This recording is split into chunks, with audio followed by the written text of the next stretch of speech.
Você confere na edição de hoje do Jornal Rádio Universidade. Ministério da Educação divulga resultado do Enem 2023 nesta terça-feira. LOA 2024 deve ser votada hoje na Câmara Municipal de São Luís. UFMA segue com inscrições para oficinas de máscaras de Fofão e ainda esporte. Maranhense anunciada como reforço do Corinthians. Sampaio Basquete também anuncia reforço para a temporada 2024. E pesquisa, aliás, e Paulo Pellegrini fala sobre apelo ao sentimento nacionalista, pode ajudar ou atrapalhar Dorival Júnior na seleção. No Rádio Opinião, uma entrevista, hoje sim, né? Sobre o livro Vovô Irineu, Todos Vão Recordar e Começar, do ABC, que conta histórias de Raimundo Irineu Serra, fundador da doutrina do Santo Daime. Entrevista hoje com o autor, o jornalista acreano Jairo Carioca. Tudo isso e muito mais agora no Jornal Rádio Universidade. Jornal Rádio Universidade. Jornal Rádio Universidade. Bom dia a todos, bom dia Mayra Nogueira. Bom dia Adalberto Júnior, ouvintes que acompanham a programação da 106. O Jornal Rádio Universidade está no ar, tem uma ótima terça-feira. Maravilha, terça hoje, Mayra Nogueira, terça-feira, dia 16 de janeiro de 2024. Hoje é o dia do cortador de cana de açúcar. A Universidade FM alcança mais de 30 municípios do Maranhão e o mundo através da internet. Acesse universidadefm.ufma.br. Participe pelo telefone 3272-8106 ou pelo WhatsApp 99217-2647. Baixe o app oficial. Siga-nos no Instagram, ex-Twitter e Facebook. Também estamos no Radiosnet e nas plataformas de áudio Spotify, Deezer, Amazon Music, Google e Apple Podcasts. Procure a Universidade FM e ouça. É a 106 nos dispositivos móveis. E você confere agora os destaques dos principais impressos locais. Manchetes do dia. Começando hoje com o Imparcial, manchete, agora vai. Vereadores de São Luís votam hoje LOA, Lei de Orçamentária, né, anual. Vota hoje pela segunda vez durante o recesso. A Câmara Municipal de São Luís fará uma nova sessão extraordinária nesta terça-feira, dia 16, com o objetivo de votar um projeto de lei de autoria do Executivo. O projeto em questão vai estabelecer a Lei Orçamentária Anual para o exercício financeiro de 2024 na capital maranhense. Segundo a proposta, o orçamento previsto é de 4,7 bilhões de reais. Na Comissão de Orçamento da Casa foram apresentadas pelo menos 72 emendas pelos vereadores. E na última quinta-feira, dia 12, a Câmara Municipal de São Luís manteve a maioria dos vetos ao projeto de lei que trata da Lei de Diretrizes Orçamentárias. Daqui a pouquinho mais informações com Borges Júnior, aqui ao vivo, tá? E imagem aqui, claro, do pré-carnaval, né? Leva a multidão à Avenida Litorânea. Esse carnaval que promete ser o maior de todos os tempos. Prefeitura e governo do estado promovendo isso tudo. De olho nos radares da capital maranhense, segundo a Secretaria Municipal de São Luís, Trânsito e Transporte, SMTT, são 52 câmeras de vídeo monitoramento e funcionamento na capital maranhense em vários pontos. E a gente já comentou isso aqui brevemente, rapidamente, para tomar cuidado, né? Tomar cuidado, obedecer, claro, né? Não é só por causa das câmeras, né? Obedecer a sinalização, velocidade, claro, entrada e saída, né? Contramão e coisas do tipo, né? Furar sinal. Só não deve fazer isso, né? Provocar acidentes, imperícia, né? Mas com a questão das câmeras, resulta em multa também, né? Então, portanto, se você está acostumado aí a dar aquela furadinha de sinal, alguma coisa assim, ultrapassar a velocidade, né, de 60 quilômetros em determinados locais, fique atento, né? Fique atento porque pode aparecer aí a multa, e lembrando que essa multa aí atrapalha na hora de a pessoa que tem carro fazer a quitação aí do seu IPVA, que é o Imposto estadual, né? Então, se tiver multa da Prefeitura de São Luís, da SMTT, você não vai... Antes tem que pagar a multa municipal para poder pagar o imposto estadual. Portanto, fiquem de olho. Uma dica boa, né, para quem utiliza aí alguns aplicativos, esses aplicativos, né, de trânsito e tudo mais, eles vão apontando aí, né, o caso do Waze, ele vai dizendo para a pessoa onde tem, né, e alerta para esses locais, né. Ajuda, portanto, numa direção segura também, segura para o bolso, né.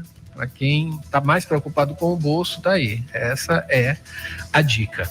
Destaque também 5 diferentes cardápios para deixar o lanche mais atrativo e saudável. E a oportunidade, Prefeitura de Rosário abre 230 vagas em concurso destaques de O Imparcial nesta terça-feira.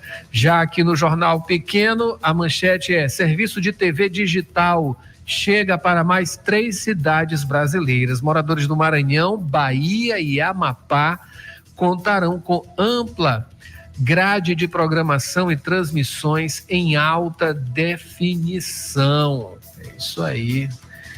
Ministro maranhense aí na comunicação, né? O Juscelino. Ainda como destaque, créditos do Nota Legal já podem ser solicitados para abatimento de IPVA 2024. Aproveitando aí também, né? Pagamento com abatimento aí no IPVA, né? Um pouco menos aí nesse começo de ano aí, várias taxas, né? Escola e um monte de coisa, né? Que tem no começo do ano, ainda mais nesse mês de janeiro, que é um mês gigantesco, parece que não acaba nunca, né? E o dinheiro, claro, acaba antes. Em janeiro acaba um pouquinho mais, né? Antecipadamente, né, Mara Nogueira? Porque é um mês que parece que não acaba. Portanto, a pessoa tem que ficar ligada aí, né? Equilibrando da melhor maneira possível, né? O brasileiro, ele já é um equilibrista profissional, né? Porque, claro, né? O poder aquisitivo cada vez menor, e as pessoas se virando nos 30, né? Na prática, se virando nos 30 dias aí do mês com dinheiro, né? Claro que a grande maioria não chega até o final do mês com alguma coisa no bolso, que é lamentável. Isso aí. Ainda como destaque em Jornal Pequeno, a pedido da PGR, Toffoli autoriza inquérito contra o senador Sérgio Moro. Cada dia pior a situação de Sérgio Moro, né? Quem diria Sérgio Moro? Vencedores do torneio SESI de Robótica Regional Maranhão vão disputar a etapa nacional, esse grande evento aqui do SESI, que aconteceu no final de semana, essa regional do Maranhão de robótica, e esse evento que acontece também, né, vai para a etapa nacional, quem sabe até numa internacional, né, tem que sonhar e tem que concretizar, e concretizando está o SESI, né, com esse tipo de ação, de atitude, claro, observando e vendo, prevendo, né, e agindo agora nas questões relacionadas à educação também. Maravilha, parabéns. Penas para crimes contra criança e adolescente ficam mais rigorosas. Daqui a pouquinho essas informações a gente vai ter aqui também, tá? Para finalizar, a INSS usa inteligência artificial para detectar fraudes em atestados médicos, o que é uma coisa muito interessante, muito, muito boa também, né? Para diminuir o número de fraudes no INSS, o uso da inteligência artificial, nesse caso aqui, para uma ação, né? Para uma atividade totalmente bem-vinda, né? E positiva, no caso aí, para identificar fraudes. E a educação financeira pode ser incluída nos currículos da educação básica da rede de ensino do país. Outra informação que também vem, né, muito boa, muito positiva, a educação financeira, né, para todo mundo e desde a infância, claro, para a gente não ver, né, nessa situação que a gente vive hoje em dia, o país com muita gente endividada, né? A questão não é só ter dívida, ter dívida é normal, né? Enfim, tá alimentando ali, né? As pessoas estão consumindo e ter dívida é normal. O que não é normal é não pagar as dívidas, né? Enfim, fazer a coisa da maneira mais racional possível. Fazer dívida, mas na medida do possível, pagando tudo certinho, né? Para a gente não entrar, né? Para as pessoas não entrarem aí naquela tal avalanche que depois disso aí fica difícil de controlar. 7h22, Mayra Nogueira, esses são os destaques dos principais impressos da capital maranhense. Daqui a pouquinho tem destaques da internet, 7h22 agora. Jornal Rádio Universidade. Jornal Rádio Universidade.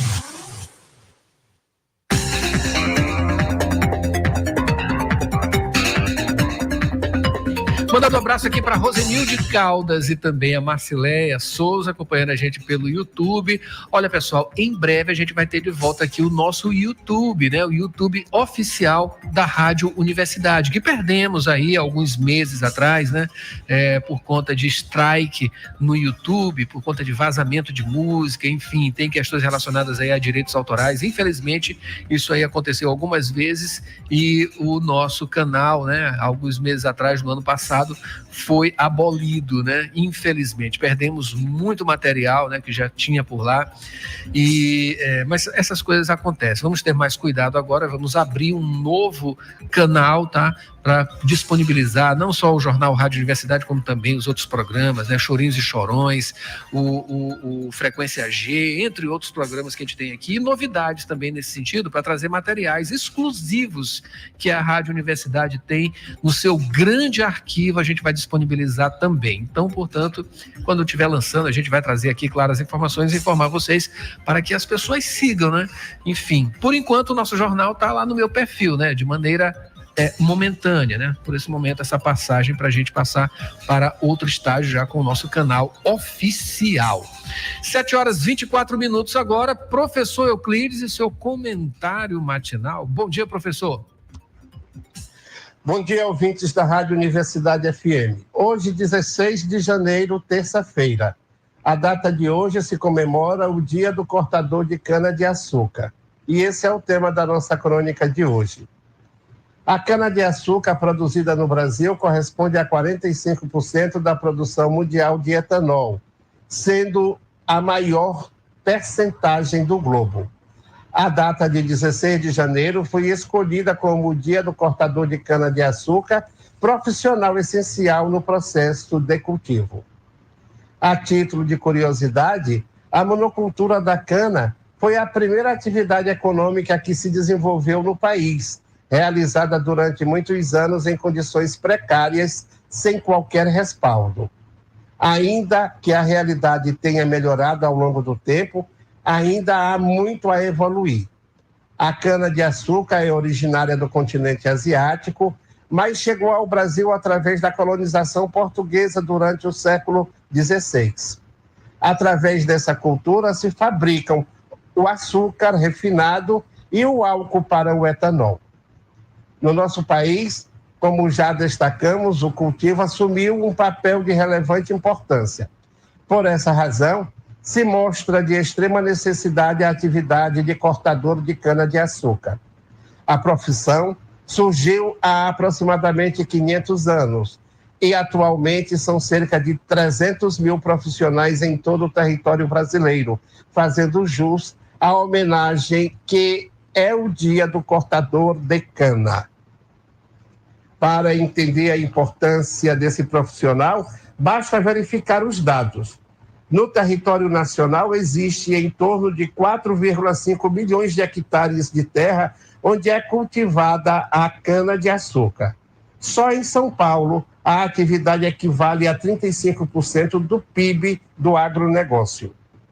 Mesmo que algumas tecnologias tenham se desenvolvido com o decorrer dos anos, o corte manual ainda é essencial, motivo pelo qual os trabalhadores são de extrema importância para a produção rural, como também para a economia brasileira.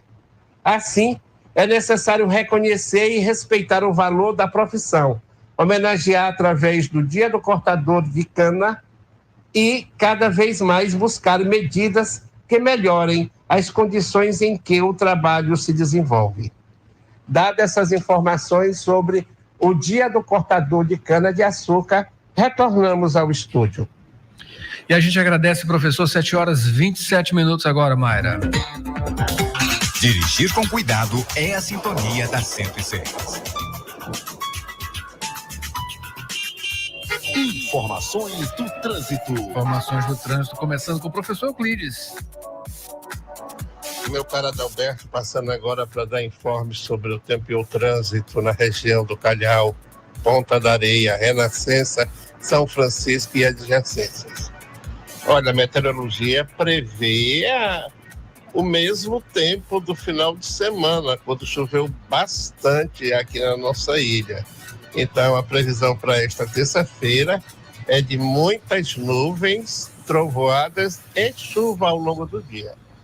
O trânsito, neste momento, já está intenso.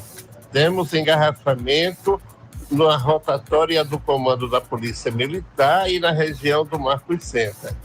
Nas demais vias, o trânsito flui sem grandes problemas, apesar dos serviços que está sendo feito de recapeamento pela Prefeitura de São Luís ainda não ter sido concluído totalmente. Uma das coisas que falta principalmente é a sinalização das vias. Adalberto. Muito obrigado, professor, pelas informações. Se você quiser participar, participe com a gente também pelo WhatsApp, tá? O 99217-2647. Pode mandar aqui a sua informação. A gente tem mais informações aqui da Avenida dos Franceses, né? Ali na Avenida dos Franceses, nos dois sentidos, o trânsito vai um pouquinho complicado aqui, né? De acordo com o Waze, que a gente utiliza agora também para trazer informações do trânsito. E você pode participar, como já disse, 99217-2647. Agora tem Borges Júnior. Borges, bom dia. Muito bom dia, Adalberto, Mayra, bom dia a todos. Adalberto, de acordo com informações checadas ainda há pouco junto à SMTT, a Secretaria Municipal de Trânsito e Transportes, com exceções pontuais, a informação passada de que o fluxo nos principais corredores da capital, neste momento, segue dentro da normalidade pro horário, sem intercorrências que comprometam a fluidez nas principais avenidas, está de acordo com o que acontece durante a semana, sem intercorrências, portanto, e também em relação a acidentes, não há registros nesse sentido, Adalberto. Maravilha, né? Período de férias aí, um pouco mais tranquilo, com certeza. 7h30 agora, Mayra Nogueira. Notícias da cidade. A gente continua com Borges. Borges vai trazer aqui algumas informações. Borges, iríamos falar aqui sobre, sobre a LOA 2024, a Lei de Orçamentária Anual 2024, que deveria ser votada hoje pela Câmara Municipal, mas o professor Euclides aqui acabou de mandar aqui uma mensagem dizendo que foi cancelada, né? Tu tens alguma informação? Se não tiver, a gente pode deixar para trazer daqui a pouquinho mais detalhes sobre isso. Adalberto, a gente então volta no segundo bloco trazendo novas informações sobre a LOA 2024. A sessão extraordinária estava marcada para esta terça-feira, mas como você adiantou, não deve acontecer no dia de hoje. A gente traz os detalhes no próximo bloco. Maravilha, Borges. Na checagem a gente confirma e vai ter as informações daqui a pouquinho no segundo bloco. Mas Ministério da Educação, Borges, divulga resultado do Enem hoje. Exatamente, Adalberto, de acordo com a assessoria do MEC, que é o Ministério da Educação, a divulgação do resultado deve acontecer após uma entrevista coletiva do MEC e do INEP, que é o Instituto Nacional de Estudos e Pesquisas Educacionais Anísio Teixeira, coletiva prevista para as 9 da manhã de hoje. Então, os estudantes vão poder consultar a nota a partir das 9 da manhã pelo horário de Brasília.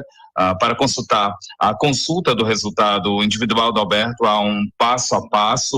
O candidato deve acessar o site do INEP por meio do link enem.inep.gov.br, depois fazer o login na página do participante, informando o CPF e a senha cadastrada durante a inscrição no Enem. Quem de repente tiver esquecido a senha ou perdeu, é possível recuperá-la na própria página. Após o login, então, deve-se procurar pelo resultado individual. Essa opção permite o acesso dos estudantes às informações detalhadas sobre a pontuação. Portanto, então, Adalberto, previsão de que a partir das 9 da manhã de hoje, após a coletiva de imprensa do INEP e também do MEC, os estudantes possam consultar o resultado do Enem 2023 a partir das das 9 da manhã, resultado que vai poder ser usado para concorrer a vagas em universidades públicas no SISU 2024, isso a partir da próxima semana. Adalberto. Muito obrigado, Borges. Vamos ficar atentos, portanto. Mas a Universidade Federal do Maranhão segue com inscrições para oficinas de máscaras de fofão. Já é tradicional essa oficina, Borges. Adalberto, iniciativa da UFMA, da Universidade Federal do Maranhão, por meio da PROEC, que é a Pró-Reitoria de Extensão e Cultura, inscrições abertas para a 6ª edição da oficina de confecção de máscaras de fofão. As submissões, elas podem ser feitas até o dia 23 de janeiro, pelo link disponível no Instagram, @cultura.ufma. A oficina, é importante que se diga, ela é gratuita, podem participar crianças, jovens e adultos. As aulas, elas vão ser ministradas pela artista visual, a Marlene Barros, isso entre os dias 23 e 26 de janeiro, o horário sempre das 9 da manhã ao meio-dia. As oficinas elas vão acontecer na Sala de Artes Visuais do Palacete Gentil Braga, espaço localizado à Rua Grande, 782, centro de São Luís, e estão sendo, Adalberto, disponibilizadas 30 vagas, e o critério de seleção, critério adotado para a seleção vai ser a ordem dos inscritos. Outras informações, também o link pode ser, também o link para inscrição, Adalberto, podem ser acessados a partir do site da UFMA, portalpadrão.ufma.br. Adalberto. Maravilha, Borges, obrigado pelas informações. São 7h34 agora. Borges retorna no segundo bloco, o professor Euclides também, né? E vão falar, entre outras coisas, sobre pesquisa. Aponta que o número de feminicídios no Maranhão registrou queda de 27%, né, em 2023, no ano passado. E penas para crimes contra crianças e adolescentes ficam mais rigorosas. Tem esporte, Maranhense é anunciada como reforço do Corinthians. Sampaio Basquete anuncia também reforço para a temporada de 2024. Tem comentário de Paulo Pellegrini e ele fala: apelo ao sentimento nacionalista para ajudar, pode, né, ajudar ou atrapalhar Dorival Júnior na seleção brasileira. Olha, dúvida, né? E no Rádio Opinião, uma entrevista sobre o livro Vovô Irineu, Todos Vão Se Recordar e Começar do ABC, que conta histórias de Raimundo Irineu Serra, fundador da doutrina do Santo Daime. Você sabe o que é isso? Daqui a pouquinho, no segundo bloco, a gente vai ter essa entrevista com o autor desse livro, o jornalista acreano Jairo Carioca. Não saia daí, a gente volta já já com mais informações aqui no Jornal Rádio Universidade. Jornal Rádio Universidade. Jornal Rádio Universidade. O Colégio Laboro, agora com ensino médio. A qualidade que você já conhece, com educação de excelência, agora do ensino fundamental ao médio. Aulas de robótica e inglês todos os dias. Uma super equipe de professores que desenvolve os melhores métodos de ensino. O melhor ensino, a melhor estrutura e preços imbatíveis. Matrículas abertas. Informações: colégio.laboro.edu.br. Sou Laboro. Sou nota máxima no MEC.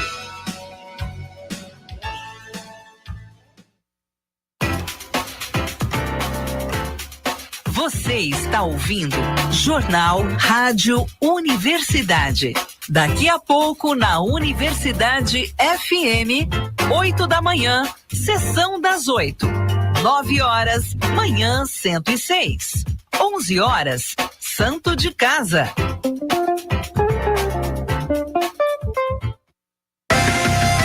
Banco do Nordeste, sua micro ou pequena empresa tem crédito com as menores taxas, tanto para capital de giro quanto para investimento. E você ainda aproveita as facilidades do cartão BNB. Procure uma das nossas agências ou acesse o site. A gente, o Banco do Nordeste, que apoia, acredita e investe. É crédito BNB para sua MPF. Banco do Nordeste, Governo Federal, União e Reconstrução. Trabalhador e trabalhadora em em Educação do Maranhão. Você sabe da importância do seu sindicato. E ter você do nosso lado é fundamental para o sucesso da nossa luta. Com a sua contribuição, nos mantemos mais fortes, atuantes e mobilizados. Faça parte do Simproecema e fortaleça a nossa categoria. Simproecema. Gestão, garantir direitos e avançar na unidade e na luta. Jornal Rádio Universidade. Jornal Rádio Universidade. 7h37, agora mandando alô aqui para Beto Errong, né? Músico aqui da nossa cena maranhense. Tá na expectativa aqui também da entrevista, né, Beto? A gente também, com certeza, desde ontem, né? Tivemos alguns problemas técnicos aqui, né? Mas foram resolvidos e hoje tem, com certeza, entrevista daqui a pouquinho para falar sobre esse livro, né? Desse maranhense, aliás, falando desse maranhense, que é o Irineu, que é o fundador dessa doutrina, o Santo Daime. A gente vai fazer entrevista aqui com o autor desse livro, o jornalista acreano Jairo Carioca. Muito obrigado, Beto Errong também. 7h38 agora, Mayra Nogueira. A gente traz agora professor Euclides para falar sobre... professor Euclides, ele vai falar sobre pesquisa apontando que o número de feminicídios aqui no Maranhão registrou queda em 2027, de 27%, em 2023, perdão, registrou queda de 27% no ano passado, em 2023. É isso mesmo, professor? 50 mulheres perderam a vida em 2023 no Maranhão, vítimas de feminicídio. No ano de 2022, foram registrados 69 casos, portanto, uma redução de 27% comparativamente. De janeiro a outubro de 2023, também houve uma redução expressiva nos casos de feminicídio em relação ao registro de igual período no ano de 2022. O número total de ocorrências caiu de 61 para 43 casos, resultando em 18 vidas salvas no acumulado do ano. Foram aproximadamente 30% menos ocorrências em todo o estado do Maranhão. Na Grande Ilha, foram registrados 4 feminicídios a partir do mês de agosto. A diretora da Casa Mulher Brasileira, Suzana Lucena, destacou os 7 meses sem registros de casos na ilha. Tivemos 2 feminicídios no dia do aniversário da cidade de São Luís e 2 no período de recesso natalino, o que comprova que o feminicídio tem ocorrido normalmente nos períodos de feriado festivo e aos sábados e domingos, somado ao consumo de álcool e droga. Adalberto. Muito obrigado, professor. Esperamos aí, né, que esses números estejam corretos, né? Sabe que tem subnotificação e coisa do tipo, mas vamos acompanhar. A gente acompanha, né, claro, aqui esses números de feminicídio também. 7h40 agora. Professor Euclides também vai falar sobre penas para crimes contra crianças e adolescentes que ficaram mais rigorosas, não é isso, professor? A legislação brasileira que trata da proteção à criança e ao adolescente contra a violência foi reforçada desde ontem com a publicação no Diário Oficial da União da Lei 14.811 de 2024. A medida modifica o Código Penal e a Lei dos Crimes Hediondos e o Estatuto da Criança e do Adolescente e torna mais rigorosa a penalidade para crimes contra essa população. Uma das mudanças amplia em 2/3 a punição por crimes de homicídios contra menor de 14 anos em instituições de ensino. O texto estabelece também a exigência de certidões de antecedentes criminais de todos os colaboradores que trabalham em locais onde são desenvolvidas atividades com crianças e adolescentes. Outra alteração estabelece em 5 anos de prisão a penalidade para responsáveis por comunidade ou rede virtual, onde seja induzido o suicídio ou a automutilação de menor de 18 anos ou de pessoa com capacidade reduzida de resistência. Esse tipo de prática, assim como sequestro, cárcere privado e tráfico de crianças e adolescentes, foi tipificada como crime hediondo. A lei descreve ainda os crimes de bullying e cyberbullying, definindo pena de 2 a 4 anos de prisão para casos praticados em ambiente digital, que não representem crime grave. Responsáveis pela transmissão e exibição de conteúdos pornográficos com crianças e adolescentes também passam a ser penalizados, da mesma forma que os produtores desse tipo de conteúdo, com reclusão de 4 a 8 anos, além da aplicação de multas. Adalberto. É isso aí, preciso desencorajar essas pessoas a fazer esse tipo de crime, né? Tem que ir para cima deles mesmo. 7h42 agora. Muito obrigado, professor, pelas informações, e abraço aqui para Mari Silva Mourão. Bom dia, abençoado a todos nós, com certeza, Mari.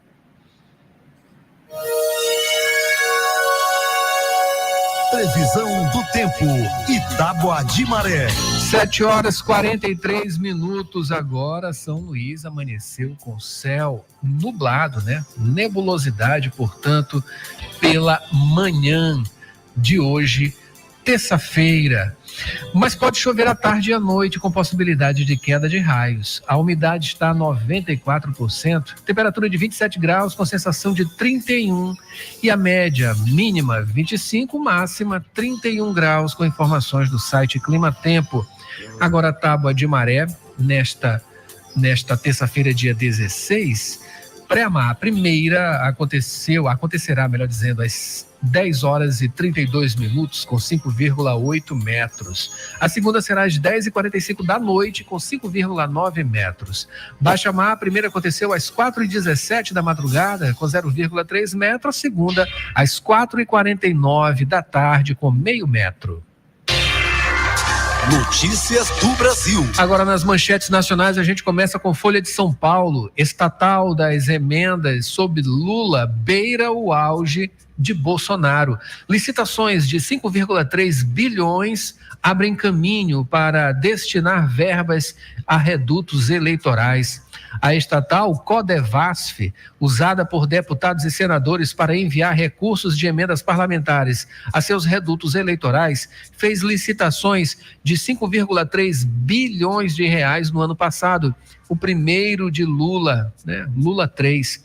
O valor se aproxima dos 5,6 bilhões licitados em 2021 no governo Bolsonaro, em valores corrigidos. As licitações são o primeiro passo para a destinação da verba, e elas viabilizam a aquisição de serviços como quilômetros de asfaltamento e de produtos, como caminhões e tratores, de forma genérica, sem especificar onde as obras ocorrerão ou para que cidades serão enviados os maquinários. 7h45, esse mecanismo, né, foi utilizado aí no governo Bolsonaro, sendo mantido no governo Lula. No estado de São Paulo, a manchete é: Lei de Responsabilidade Fiscal. TCE vê indício de irregularidade em 88% das cidades paulistas. Avisos foram dados às prefeituras de 567 de 644 municípios, né? Quase na totalidade desses 644 municípios. 7h45, para finalizar, manchete do jornal O Globo. Tragédia no Rio de Janeiro, obras atrasadas ou suspensas ampliam o impacto das chuvas no Rio. Projetos para prevenir inundações em rios que transbordaram no domingo funcionam aquém do previsto ou não saíram do papel. Embora previstas, as chuvas que caíram sobre o Rio entre a noite de sábado e domingo causaram enorme estrago pelo grande volume e por coincidirem com a maré cheia, o que dificulta o escoamento das águas. Até ontem foram 12 mortes. Obras dos governos federal, estadual e municipal há vários anos, porém, deveriam minimizar ou mesmo evitar as inundações, mas ficaram inconclusas ou nem sequer saíram do papel. Lamentável. 7h46.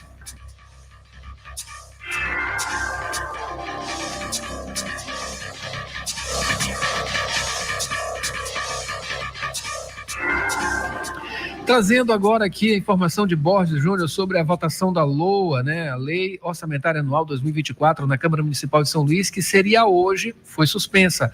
A sessão extraordinária marcada pela Câmara Municipal para esta terça-feira, dia 16, na qual seria apreciado o orçamento 2024 da Prefeitura de São Luís, está suspensa. A determinação é do desembargador Marcelo Carvalho, do Tribunal de Justiça do Maranhão, proferida ontem, segunda-feira. O magistrado atendeu a um pedido do município, depois de a Câmara realizar a sessão para reanalisar a LDO, anular a votação anterior e reapreciar vetos do prefeito Eduardo Braide. No despacho, Carvalho destacou que, aspas, uma lei pronta e acabada, fecha aspas, não pode ser, aspas, revogada por um decreto legislativo, fecha aspas. A decisão foi acatada pela Prefeitura de São Luís e a sessão extraordinária, que estava marcada para o dia de hoje, segue suspensa.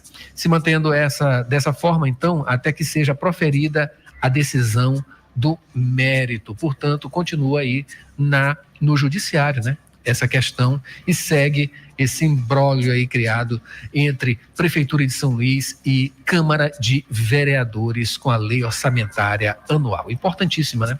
7h48 agora. Obrigado, Borges, pelas informações.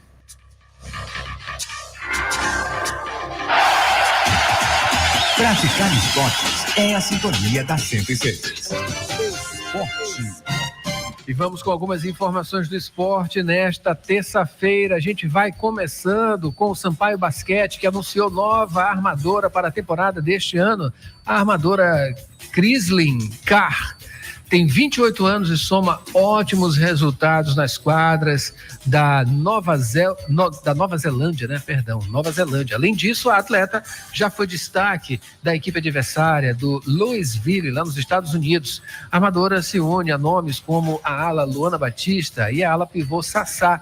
Ainda sem tabela divulgada, a temporada 2024 da LBF, a Liga de Basquete Feminino, começa tradicionalmente no dia 8 de março, que é o Dia Internacional da Mulher. Vamos ficar na expectativa, então, de mais um bom desempenho do Sampaio Basquete. Falando agora da maranhense anunciada como reforço do Corinthians, Eudmila tem 22 anos e é natural de Santa Luzia, a 294 quilômetros de São Luís. A atleta teve passagem pela seleção brasileira quando defendia a Ferroviária, né? E a atacante já se apresentou com o resto do elenco, já treina para a pré-temporada do time alvinegro. Com currículo extenso, a atleta foi considerada uma das 3 melhores atacantes do Paulistão 2023, maranhense aí no time, né? Maravilha. Redação aqui de Pedro Batista. Agora tem Paulo Pellegrini, ele traz no comentário: seleção brasileira. Apelo ao sentimento nacionalista pode ajudar ou atrapalhar Dorival Júnior? Paulo. Na pior fase de sua história, a seleção brasileira recebe o 3º técnico em um ano. Sim, porque até janeiro de 23, Tite ainda era oficialmente o treinador, imersa em muita desconfiança. Ao julgar pelas palavras na coletiva de apresentação, a solução imediata de Dorival Júnior é apelar para o sentimento nacionalista do torcedor, criar um clima favorável fora de campo para tentar resolver os problemas técnicos e táticos dentro dos gramados. Mas isso ajuda ou atrapalha? Se por um lado é verdade que a relação do brasileiro com a seleção tem sido de frieza, e não por acaso ainda víamos em Zagallo o último bastião de paixão pela amarelinha, por outro, é preciso perguntar por que isso ocorre. E as respostas têm mais a ver com a CBF, que é uma entidade de ficha sujíssima, e a própria seleção, com seus jogadores com pouca empatia com o nosso futebol do dia a dia e seus compromissos com patrocinadores que a fazem jogar bastante em qualquer canto do planeta e muito pouco no Brasil. Como essas situações Dorival não tem poder para modificar, teme-se que o apelo ao torcedor caia no vazio. Na real, o que vai fazer o torcedor vestir a camisa é o time se acertar em campo. Esse é o verdadeiro desafio do novo técnico. Paulo Pellegrini para o Jornal Rádio Universidade. Política, economia, educação. Os temas da atualidade em discussão no seu rádio. Rádio Opinião. Rádio Opinião. A opinião de quem entende do assunto. De segunda a sexta, às 7h40 da manhã, na Universidade FM. Ontem aconteceu aqui o lançamento do livro Vovô Irineu, Todos Vão Se Recordar e Começar do ABC, do jornalista acreano Jairo Carioca. Ontem teríamos aqui essa entrevista, não conseguimos. Hoje vamos, com certeza. Jairo, bom dia. Seja bem-vindo aqui ao Rádio Opinião. Bom dia, Adalberto Júnior. Bom dia aos ouvintes aí da nossa querida Rádio Universitária. Prazer falar com você. Maravilha, satisfação nossa de recebê-lo aqui, né? A gente, claro que, né, deve primar pela presença física, né? Mas enquanto estamos aqui, né? Mesmo você estando aqui, a gente fez uma coisa mais prática, né? Mas enfim, a gente espera conhecê-lo também, né? Falando sobre esse livro, daqui a pouco a gente fala sobre o evento ontem, né? Essa experiência que você teve aqui lá na AMEI, como é que foi essa vivência, né, também aqui em nosso estado. Vamos começar falando, né, antes da gente falar até especificamente do Irineu, eu queria saber como é que você entrou em contato com esse universo, né, e o que te influenciou inclusive para escrever um livro sobre essa figura, né, que a gente pode explicar logo em seguida também. Legal. Roberto, minha vivência, né, eu nasci e me criei na sede matriz, que é o Alto Santo, no Acre, local onde o mestre Irineu fundou o que hoje é conhecido no mundo inteiro como a doutrina do Daime. Então, isso despertou para que eu pudesse pesquisar, estudar sobre esse ser que nós consideramos histórico, né? A história do mestre Irineu, para você ter uma ideia, ela se confunde em alguns aspectos com a história de formação do próprio estado do Acre, de ocupação da Amazônia. Ele sai do Maranhão sai de São Luís em 1909, passa 3 anos numa viagem até chegar no Acre em 1912. Daí ele tem um período, né, de vivência dentro das matas peruanas e da selva brasileira, onde ele conhece a bebida ayahuasca, que é de origem milenar, vem lá dos Incas. E a partir de 1930, ele fixa a moradia em Rio Branco e passa a implantar, a constituir a sua doutrina, a sua escola espiritual. Então, certamente é um ser que vale a pena, né? Tem uma cosmologia que merece ser estudada. Então, vem de berço essa vontade de escrever sobre o mestre Irineu. Maravilha. É claro que todo esse ideário, né, essa cosmologia, como você falou, né, ela é mística, né? Tem uma mística, tem a utilização, né, tendo como base a utilização a ayahuasca, né? E essa experiência, que é uma experiência que as pessoas falam, quem passa pela doutrina, né, fala de coisas maravilhosas, né? Enfim, essa sua experiência na prática, ela acontece, você faz parte, digamos assim, tem essa experiência mais profunda. Explique pra gente o que é isso. Eu tenho 51 anos que tomo Daime, né? Posso dizer que tomei Daime na barriga da minha mãe, Dona Lourdes Carioca, que se apresentou ao mestre Irineu em outubro de 1958. Então, você pega aí toda a nossa vivência da família Carioca hoje na doutrina, são mais de 65 anos, né, de trabalhos prestados aí a essa organização religiosa do mestre Irineu. Esse trabalho também foi feito através de uma pesquisa de história oral em 1989, onde nós entrevistamos as pessoas mais antigas, os seguidores mais antigos, e junto com o mestre Irineu, ajudaram a implantar essa doutrina. Essa pesquisa ela permite que a gente devolva a história à sociedade com suas próprias palavras. O livro tem uma linguagem bem característica, o livro fala sobre o inário, fala sobre a sessão de concentração, fala sobre sessão de cura, os trabalhos que foram instituídos e organizados pelo mestre Irineu. O Daime hoje se tornou um fenômeno no mundo inteiro. Para você ter uma ideia, nos Estados Unidos nós temos grupos de americanos que estão aprendendo a falar português para cantar o Inário do Mestre Irineu da forma mais original. Nós temos a Faculdade do Rio Grande do Norte, Adalberto, com um estudo em curso para pesquisar, analisar o que efeito é esse que a bebida proporciona para quem toma, que pode ter visões, pode ver um outro universo, pode se contactar com um plano astral. Então, isso tudo me incentivou a falar sobre esse mestre, né, que é maranhense, é daqui, é de São Vicente de Ferrer. Né? Então, é também uma contribuição que a gente está dando para que o Estado maranhense conheça mais esse ser histórico, né?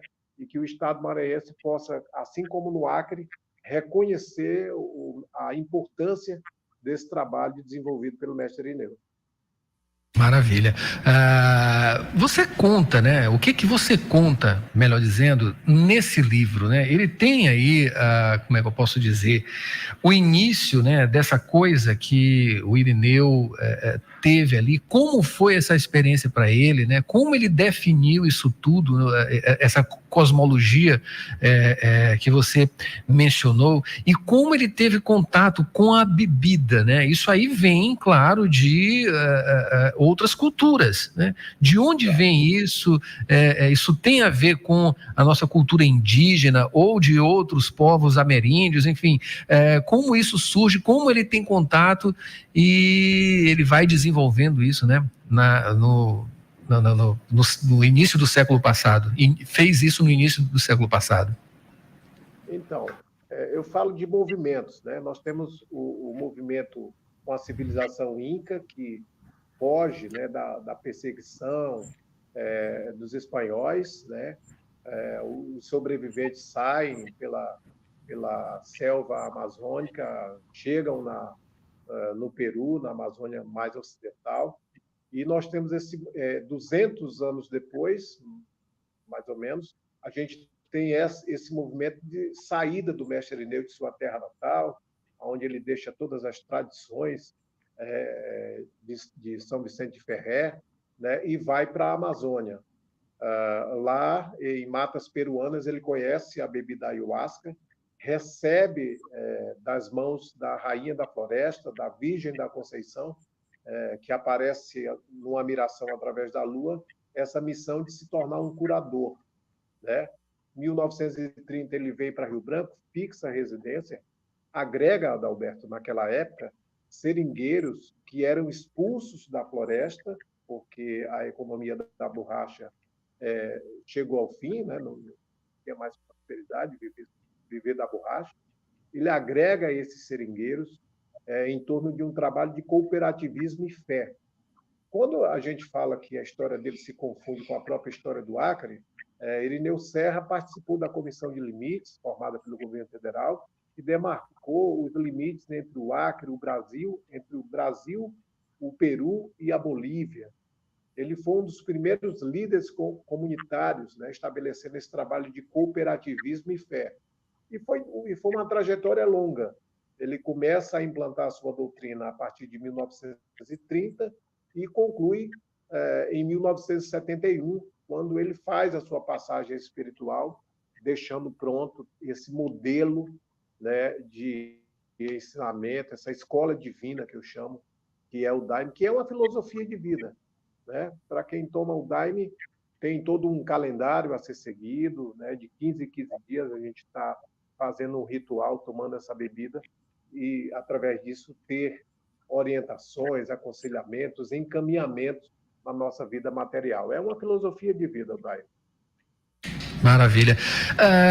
Jairo, como é que você tem aí esse contato com os familiares do Irineu e o próprio contato, né, dos familiares com a doutrina, enfim, eles levam à frente, como isso tem se apresentado, essa produção científica em cima também dessa doutrina, né, como você bem falou, né, como tem se desenvolvido e o que é o Santo Daime hoje em dia e onde ele está, né?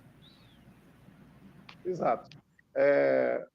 falando ainda de movimentos, a gente tem o mestre Irineu nunca esqueceu das suas raízes, né? Ele volta ao Maranhão no final da década de 1950, rever seus familiares e leva daqui 3 sobrinhos, o Daniel Serra, o Zequinha Serra e o João Serra.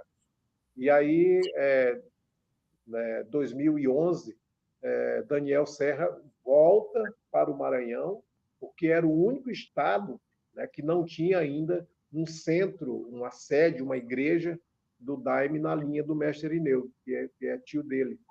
E aí fundamenta esse trabalho aqui, trabalho que está constituído, tem uma sede, tem uma irmandade participando desse trabalho. Ontem mesmo nós cantamos aqui o Inário do Germano Guilherme, que fez parte da segunda etapa do lançamento do livro.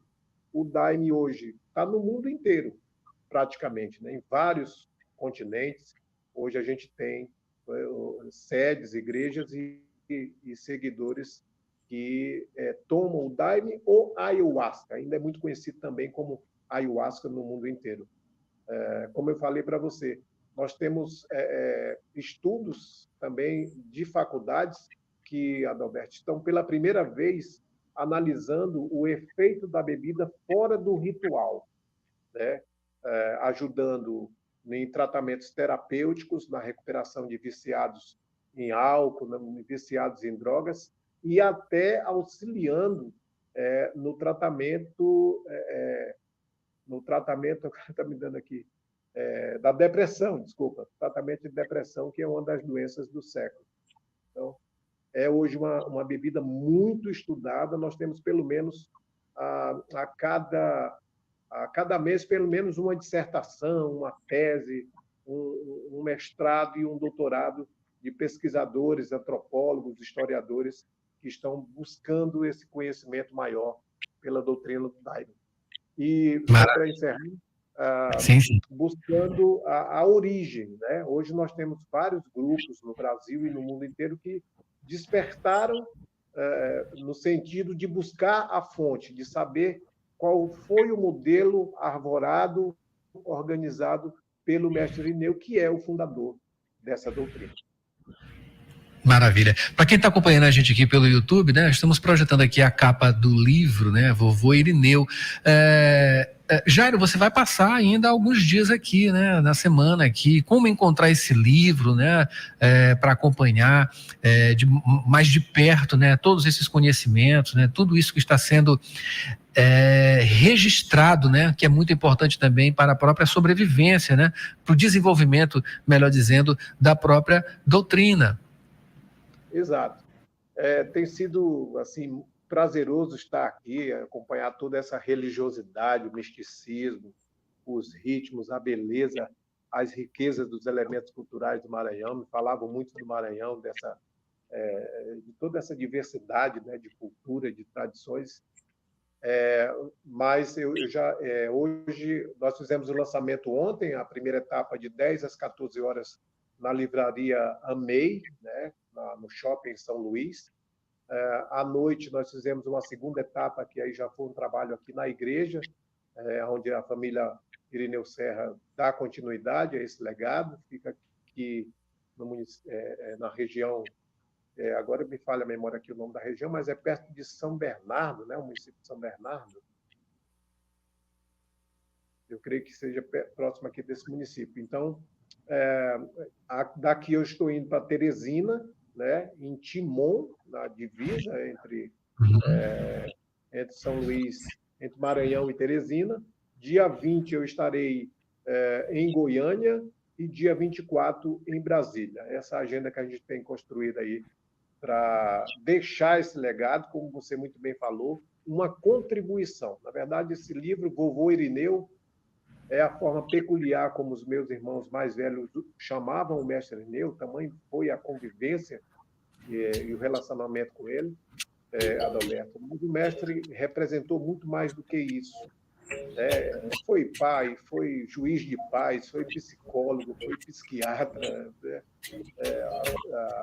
Tem gerações e gerações que têm muito respeito pelo trabalho dele. E o Estado do Acre, hoje, reconhece esse trabalho, reconhece a história do mestre Irineu. Hoje, o lugar que ele escolheu para ter os restos mortais sepultados é tombado historicamente. A casa que ele ergueu no Alto Santo hoje também é tombada historicamente, assim como a igreja sede, a igreja matriz, que tem a madrinha peregrina, sua viúva, dando continuidade ao trabalho, também faz parte do tombamento histórico e cultural do estado do Acre. E a gente quer trazer isso para o Maranhão, quer fortalecer esses laços entre o Estado e essa doutrina também aqui no estado do Maranhão.